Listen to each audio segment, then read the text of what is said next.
Nupur Kumari is incredibly accomplished. She's a businesswoman, an entrepreneur, and has worked or traveled in over 25 countries. That's just scratching the surface. On the board of directors at Asian Women of Winnipeg, Kumari utilizes her skills and knowledge to support others in her community. Let's get into it. My name is Nupur Kumari. I am delivery executive at Capgemini, which is a global IT consulting firm, and currently I'm managing a multi-million portfolio for leading Canadian insurer. Wow, impressive. I'm graduated in computer science and did my MBA in finance from India's Ivy League college named NITI in Mumbai. I have either traveled or worked in around 25 countries, 4 continents, and bring that global exposure to my work, whether professionally and for community. And while traveling, I got this knack for learning new languages. During this pandemic time, I enrolled myself for Mandarin. I was always fascinated to learn one of the toughest language. So I can communicate. I just need to brush up sometime. Well, either way, that's incredibly impressive. Certainly. We'll talk more, I guess, on that. So along with Mandarin, I can also communicate in English, Hindi, Punjabi, and Haryanvi. These are some of the regional languages or the official languages where I grew up. And I'm actively engaged in community. I traveled from India to UK to Canada, so I was awarded Changemaker Award in India while I built a volunteering team from scratch for my company. And then in UK, we raised funds for autism concern, Crohn's and colitis through many community spirit grants. And right now in Canada, I'm a board director of Asian Women of Winnipeg and communications director at my local White Ridge Community Center. So that's how my journey has been from, Asia to Europe to North America. Well, your portfolio is incredibly impressive. Like what you meant, it was 25 different countries that you've worked in? Either worked, traveled, or lived. Recently, we did visit South America. In, I guess, 11 days, we caught 13 flights, touched down 14 cities, and covered almost 6-7 countries. And I guess that's my passion as well, where, when you travel, you are not just traveling for the sake of traveling. You understand how people behave in different culture, what you gained from their culture, or what are the similarities. And that, for me, break the barrier when I have to do any conversation with my diverse teams. Now, that may be at work or that may be at community side of things. And as you know, Canada is full of diverse cultures. So diverse. And it is very rightly said that, when you know better, you do better. Mm-hmm. So this is my way through traveling of knowing people better so that I can do better for my community. And from someone who never travels, I hate getting on a plane. There's just something about it. But I wish I had that passion to go and visit places, to get out. I'm such a homebody.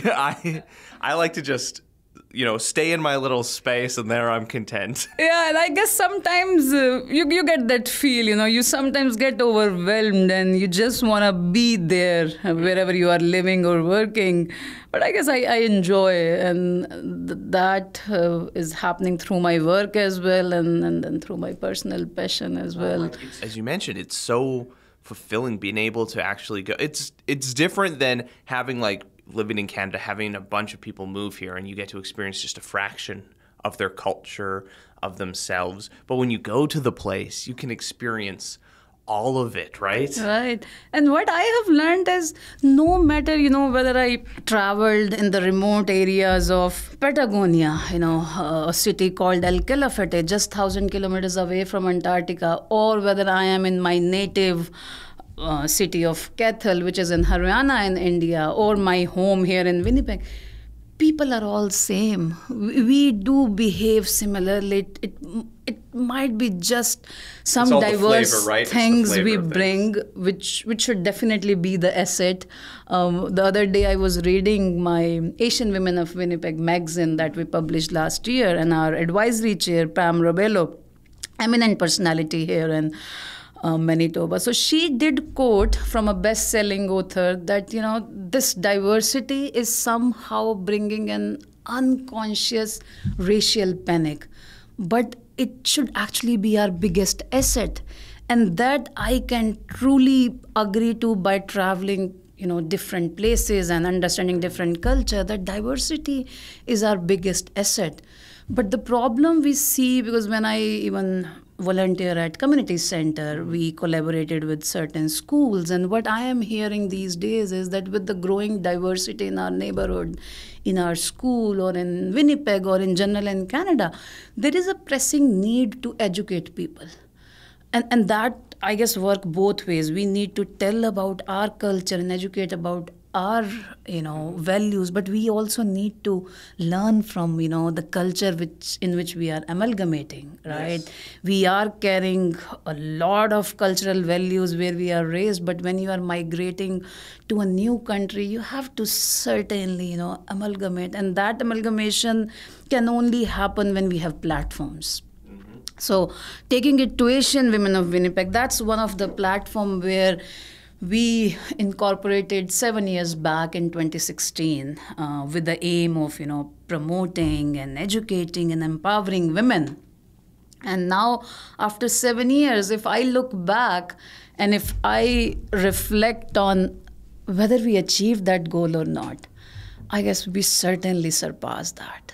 We have many eminent personalities, or especially women, who have made their mark, like Isha Khan, who is CEO of Canadian Museum for Human Rights, Pam Rabello, Executive Director of Indian School of Dance, Rita Chahal, who is, again, Executive Director for MDM, that's Mood Disorder Association of Manitoba. Yeah, we've talked with Rita a couple of times. She's amazing. Yeah, and then our president, Sharon Tapia, who has conceptualized this Asian Women of Winnipeg, and now she has taken it too far that we, as a new board member, feel so proud about this association, and then, how we have been doing so much for these women.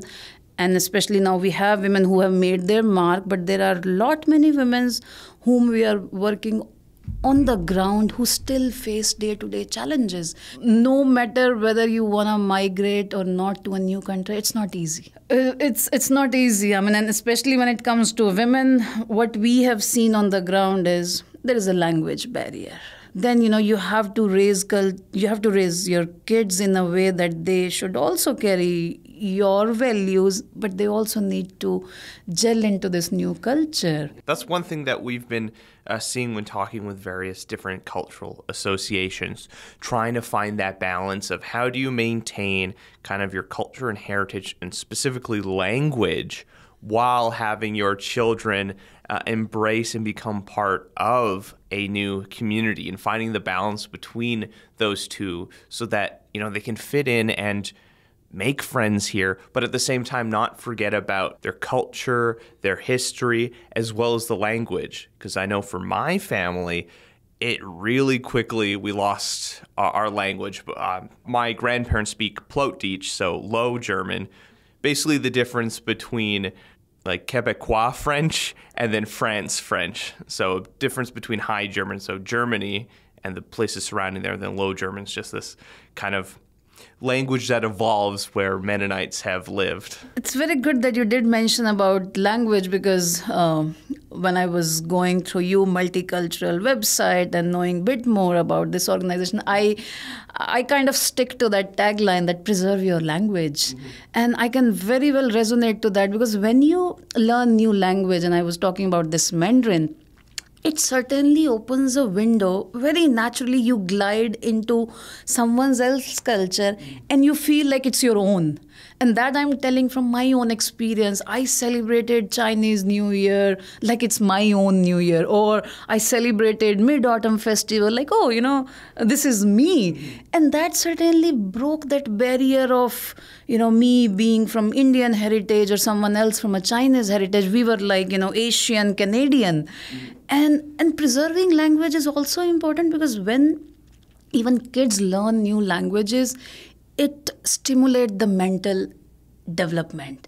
It increases the ability to focus more, and it increases your ability to memorize more. So I personally advocate learning new language, preserving and preserving the languages which are on the verge of extinction, from both ways, from development of mind for youth and then from preserving our culture. So it is one of the strongest tool, I believe, to break any cultural barriers, and then at the same time you are gaining from your mental development. Oh, I 100% agree. As someone who only speaks English, I understand how much of a challenge that can be sometimes. Because, maybe if I would have tried a little bit harder in school for at least French, the advantages that would have brought, and for any, yes, being able to know a different language, you get that piece of that culture, you get to understand it, as you're mentioning it, a little bit more than just watching it from the outside. The other important aspect, it opened the new employment opportunities. I was just seeing that with my English, Hindi and Mandarin, I could almost communicate to half of the world's population. Around, I guess, 3 billion people, if I know these 3 languages. And the way the economies are growing, if you know the language, it certainly opens many opportunities. So many doors. Right? So I guess whenever we talk about these cultures or diversity or language, we need to look things holistically as well, that it's not just the lingo or the need or just the thing which will fade away. There's practical elements to it as well. There are practical elements, and then look just holistically how you yourself can grow by knowing others. And when we have these many platforms, why don't we should take advantage of it for your own good and for the good of your community. For Asian Women of Winnipeg, what sort of events and things or stuff that you were promoting during this month? Yeah, so in general, we have couple of our events that we do around the year. So we started with this Lodi Mela that we did in January, which is like our flagship event, and it's a festival of new beginnings. It welcomes any new-wed couple or newborn child. So that we did in January, and then we gradually celebrated our Women's Day during March. And now with Asian Heritage Month that's celebrated in May, we will be coming up with many educational seminars that are already lined up. But I love this idea, because Asia is one of the largest continent with 51 countries in it. And we, as from Asian Heritage, has a lot more to even learn from the Asian culture. Now with this Asian Heritage Society, which is fostering, the partnership within these Asian communities and then their amalgamation into Canadian mosaic, that is really beautiful. So that way you can learn about your own Asian culture, and you can then promote to our Canadian mosaic. So these are some of the events we did in past or we are doing in future. And on Saturday, we, through Asian Heritage Society of Manitoba, we have this cultural performances on CN Stage in Forks. There'll be food stalls, food trucks, craft and artisans stalls. So it's a free event. Everyone is welcome. So I, wish all the listeners to come, enjoy, know about each other a bit better, and just have fun. Yeah, I had Zhe Young here just a little while ago talking about Asian Heritage Month and the Asian Heritage Society of Manitoba. And we talked about so many cool things that take place. And yeah, you're right. With over 50 countries, it can be hard to give everyone an opportunity to shine during just a short month. Yeah, and that's the reason we, at least from Asian Women of Winnipeg, and I'm sure even the Asian Heritage Society, we do events around the year. I guess May is recognized as Asian Heritage Month, where we have more activities than any other months. But in general, our activities are spanned across the year. And if anyone is looking to be involved or volunteer with us through Asian Women of Winnipeg, reach out to us through our website www.asianwomenofwinnipeg.com or through our social media channels. We would love to involve if anyone is interested, or to partner with any organization the same way we have this association with Asian Heritage Society. So we have been doing great. We reflected on what we started as our goal, that we have been achieving as well, with these eminent ladies making their mark and with new immigrants who are seeking help. So we are there for everyone, not just women, to help and to grow together. Building that community together. Yeah, that's absolutely, yeah. So what are some other things that Asian Women of Winnipeg does? I mean, you mentioned connecting with other organizations to host events and sort of things, but on the ground level, what sort of things do you do? That's a very good question. So what happens, yes, we have seen many women making their marks, but there is so much to do. So on day to day, what we have seen is many women struggle with challenges like these language barrier, or, they are very small sized entrepreneurs. So what we are doing is that we are connecting with those women who are, taking their business to a next level, or who need some help on either, on the language side of things, or in order to understand the social, economic, or financial fabric of Canada. So on those all different areas, we are conducting seminars. There'll be soon a list of those seminars. And then also, when we do these events like Women's Day or Lodi Mela, we do invite these women entrepreneurs to showcase what they are doing in their business, and we are promoting their businesses and also helping financially sometimes by raising funds. So these are some of the ways where we are helping women to grow, build their business, break the barriers if they feel any on the language aspect of things, or even if they... Or what, personally, if I say, women sometimes get so engrossed into, raising kids or taking care of families that they don't even see the need of getting out and to just feel themselves. So I guess through these all events, women are coming out. They are feeling more confident than ever. Yeah. They are, being proud of themselves as giving them opportunities Canadians. to shine, right? So and there they feel like valued. And many of our events are free, so it opens the platform for a wider community. For example, Lodi was attended by over 2,000 people. Wow. And we had major participation from women. So just look at the diaspora, that we had there, who feel themselves valued, to be celebrated together. And then we have these seminars where we are helping these, cultural barriers to go away, and then helping on their economic stability and promoting entrepreneurs. Yeah. So these are some of the ways we are doing through our Asian Women of Winnipeg. As an entrepreneur, like if you started a business or something in your home country and then you come to Canada, potentially that's like a completely different ways you have to approach it. And I guess for yourself, you have such experience in so many different countries, like you have such a wealth of knowledge that it's like the perfect position to be a part of Asian Women of Winnipeg to help out new entrepreneurs. Yeah, I guess I always say, learn, earn, and return. So this is my time when I am returning to community back through the skills I acquired. Now that may be on the professional side of things. Yeah. So I take care of IT department of Asian Women of Winnipeg, or my community center, or, helping women in general on any of the aspects they feel the need to be. So so that's my little effort back to the community, and I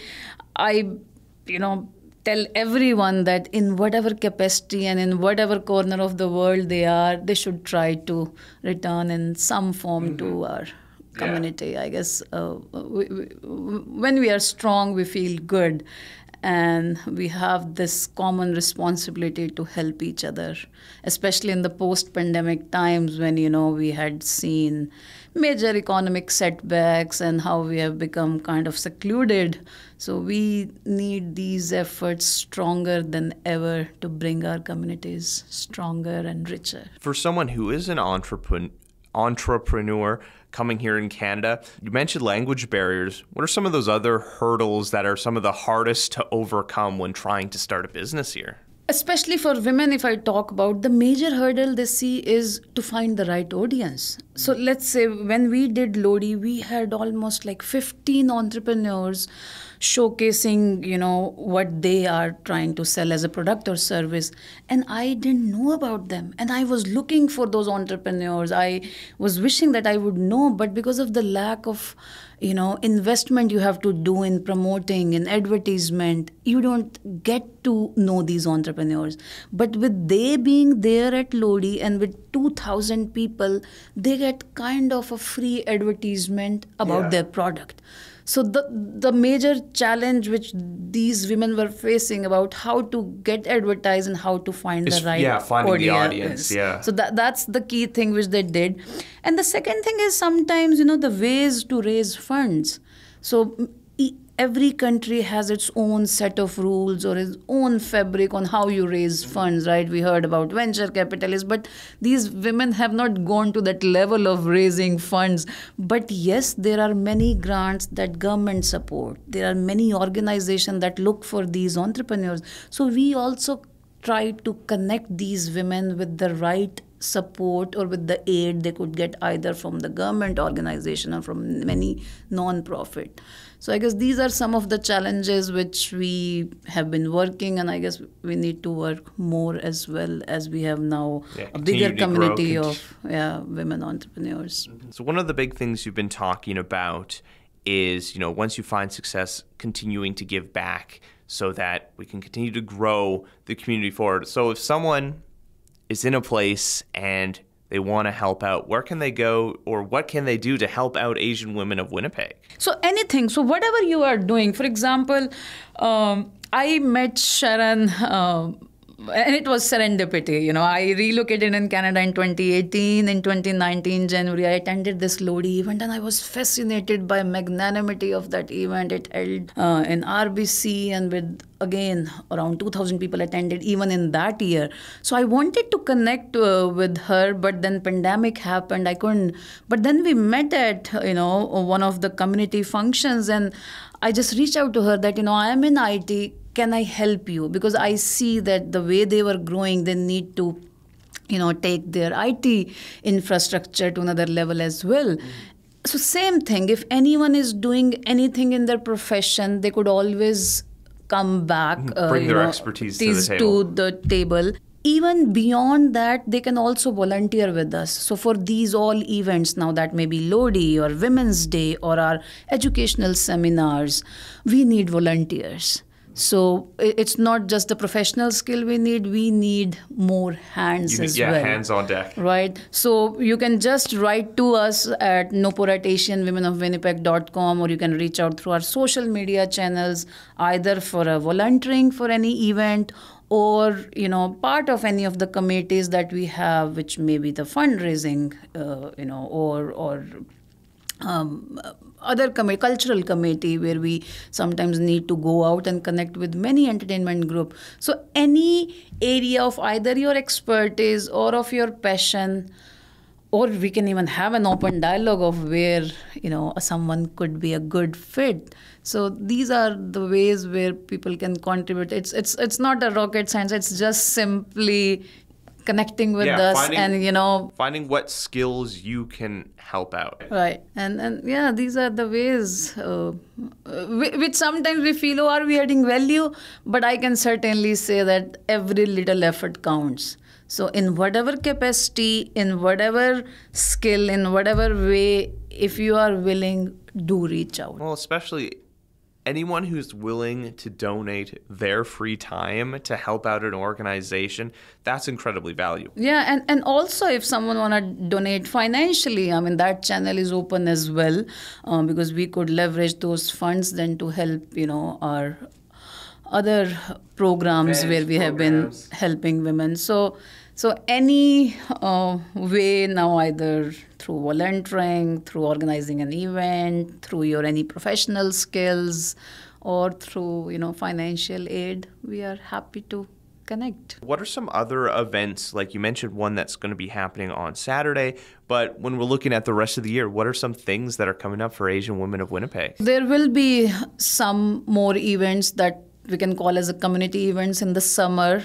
or maybe a similar form of a Mother's Day event that we would gonna do. And then there'll be a seminars that would going to soon come up. Also, we do volunteer at Siloam Mission, so that is still gonna happen. And if anyone has any idea, we would love to hear about that. Like another way for people to give back, helping build those ideas. Yeah, so tell us what you want to see from this organization. Where do you want to involve yourself? If you want to pick up an event you see that has a value, we would help organizing that. Personally, when I talk about these educational seminars, there will be some on mental health, but there will be some on IT space.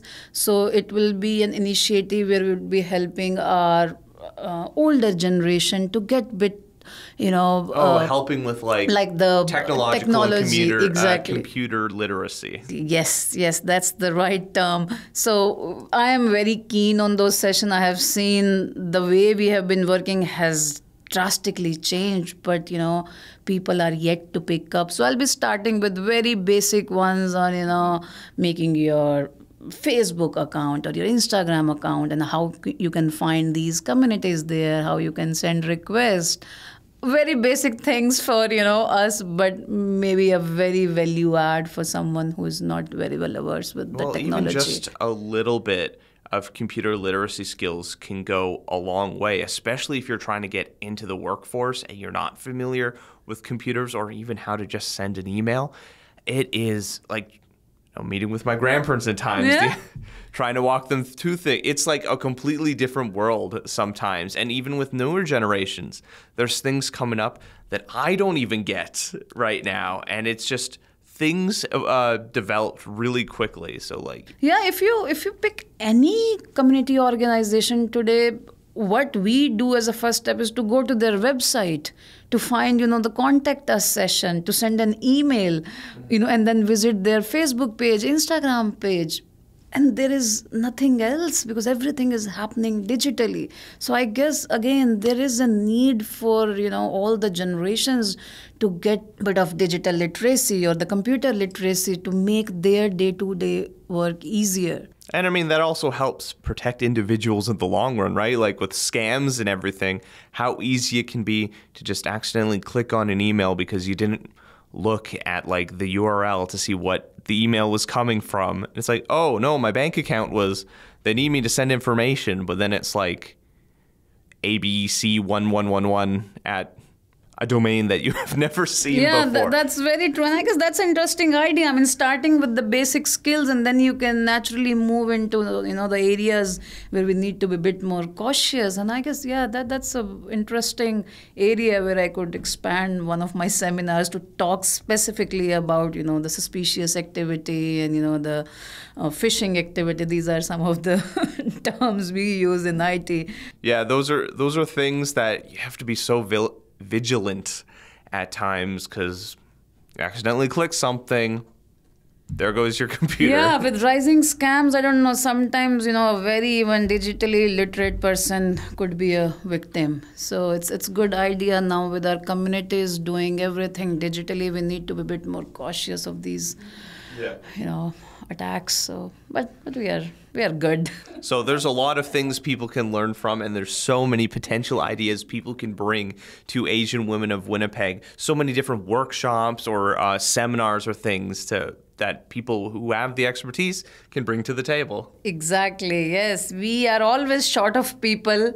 We need more hands. And yes, it's called Asian Women of Winnipeg, but we do take care of women in general. So you need not to be from Asian heritage. You could be any women or men. Volunteering doesn't put any barriers on any aspect. So everyone is welcome to involve with us, come with your ideas, and if we see the feasibility of it, run the show. Well, thank you so much for taking the time to chat with me. I'm really excited to talk with other members of the group. Yeah, for sure. Yeah, they couldn't come this week. It's their busy schedule, but I'm sure I'm excited to hear about them as well. Have any stories you'd like us to share or communities we should highlight? Leave a comment on our social media or reach out to us on our website. I'm Ryan Funk. This was You Talk, and have yourself a good one.